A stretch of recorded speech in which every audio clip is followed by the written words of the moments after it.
All right, big breaking news out of the NFL playoffs this weekend. The Miami Dolphins make an announcement on starting quarterback Tua Tagovailoa, and they will be without him this weekend in Buffalo. Yes, there were some rumors that Tua might be coming back ready to play, but head coach Mike McDaniel confirmed he is not past protocol, and with the amount of time he's missed, he will not be available to play this weekend. So that leaves rookie Skylar Thompson to get the start in Buffalo. Huge ramifications on the AFC playoffs, but more importantly, what does this have as a long-term effect on Tua? I'm going to break down everything going on with the story, give you my 2 cents on the whole situation. But if you could first, drop a quick like on this video, subscribe to the channel if you're not already. New videos every single weekday, but let's get into it. All right, after missing 2 weeks with a third concussion this season, Dolphins confirmed starting quarterback Tua Tagovailoa will be out for their wildcard matchup in Buffalo on Sunday. This is a major, major blow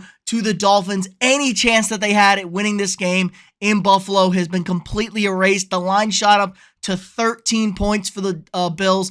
This is the end of their season, and what a roller coaster season it's been for the Dolphins. They started 3-0, they lost 3 straight, won 5 straight, lost 5 straight. They managed to scratch and claw their way to a victory on Sunday to secure that final wildcard spot in the AFC.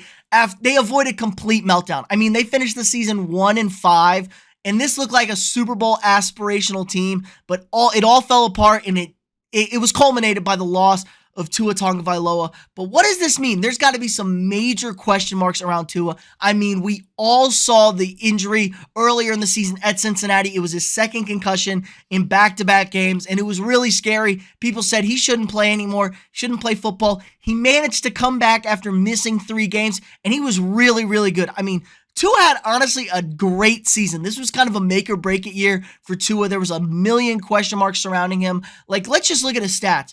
3,500 yards, 25 touchdowns, 8 picks, 68.5 QBR, third in the league, top 8 in touchdowns. I mean, they did a really good job this year. They got the ball to their playmakers. Jalen Waddle, Tyreek Hill had awesome seasons for them, and it was looking great. This team was 1-3, and they were cruising. It's just a shame that they're going to be without Tua. I mean, what are you going to say? This is a real concern. Now, other injuries are not quite the same as concussions. Concussions are the big bugaboo that really concern people. And if I'm Miami, I got to be looking for another quarterback. Tua was already kind of small coming into the league. There were some questions about his durability, but this is now more than that. 3 concussions this year. It was kind of a fluky concussion he got in Green Bay. He's kind of running, got tripped up, and landed on the back of his head. Nobody caught it. Nobody saw any concussion symptoms. He didn't say anything because he wants to win that game. And he ends up throwing 3 picks in the second half against Green Bay, looking horrible, and it really kind of explained things. But Mike McDaniel, optimistic. He's always been a positive guy. He's kind of got the swag going down in Miami. He's saying things are going to be good. He was positive about Tua. He's nurtured Tua, supported him, but he's got all the confidence in the world in Skylar Thompson. But let's be realistic here. He really struggled against the New York Jets. The Jets defense is really good, but man, they cannot move the football. And Buffalo is a whole different animal. They looked good a few weeks ago going into Buffalo in the bad weather. Played them really close. Josh Allen just did Josh Allen things, but that was with Tua. Without Tua this season, the Dolphins have barely won a game. They've 1-6 now, 1-5, I think, without Tua this season. So they're really got their backs up against the wall.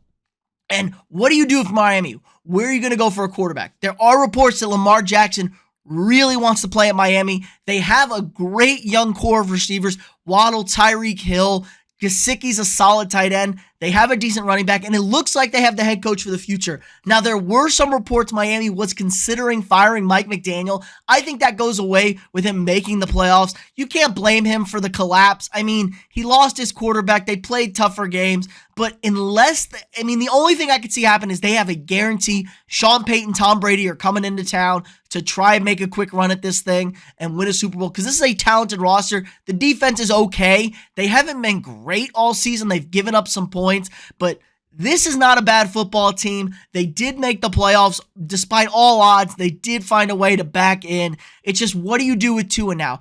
I think you have to move on from Tua. The concussions scare me way too much. He was always kind of like a system quarterback, it felt like. This is a very quarterback-friendly system. It doesn't ask too much with it. But if you can get a guy like Lamar who seems like he wants to play in Miami, he's from Miami, this takes this offense to the absolute next level. This would be an unstoppable offense. Guys like Derek Carr, I think Derek Carr is a plug-and-play, win-right-away kind of guy. But the problem is the AFC is so loaded with good teams and great quarterbacks. So it really puts you in an awkward spot. And again, this team does not have a first-round pick this year. They lost it due to tampering with Tom Brady. So they don't even have their top pick this year.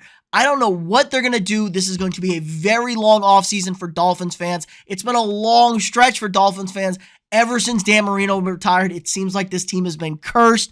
I don't know. Maybe the 72 Dolphins popping the champagne every year curses this team. The football gods are not pleased with it. But let me know what you guys think in the comments below. What do the Dolphins do? Do you move on from Tua? Do you look for a new guy? Or do you stick it out with Tua next season? I mean, Tua won you a shit ton of games this year. He shows he can win in this league. The question is, can he stay healthy? Again, let me know what you think in the comments below. Like this video. Subscribe to the channel if you're not already. Share this video with your friends. And I'll see y'all tomorrow.